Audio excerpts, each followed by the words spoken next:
Trending sa social media ang pagpapatato ng aktor na si Piolo Pascual sa tinaguriang pinakamatandang mambabatok sa bansa na si Apo Wang-od.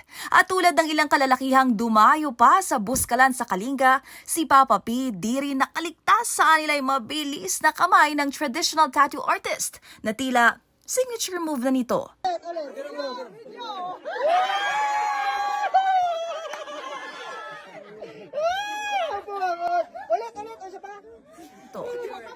Ang viral video agad umani ng sari-saring reaksyon mula sa netizens. May ilang nagbiro ng sana all at how to be you po, Apo Wang-od.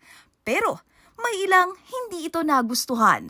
Anila, bagamat malaki ang respeto ng publiko kay Apo Wang-od dahil sa kontribusyon nito sa sining at kulturang Pilipino, hindi raw dapat baliwalain ang ginawa nitong paghawak. Paano na lang daw kung isang matandang lalaki ang gumawa nito? Ano raw kaya ang magiging reaksyon ng mga tao?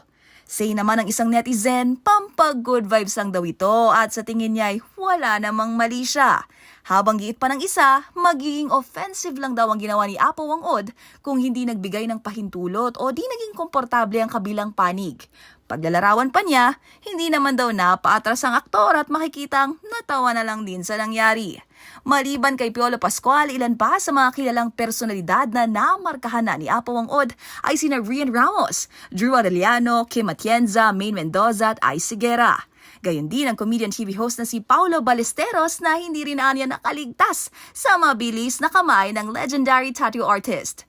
Magunita na nito lang Pebrero, ginawaran ni Pangulong Bongbong Marcos ng Presidential Medal of Merit si Apo Maria Wang-od Ogay sa Palasyo ng Malacanang. Para sa MBC TV Network News, ito po ang inyong showbiz angel Angelica Cosme. Sama-sama tayo, Pilipino.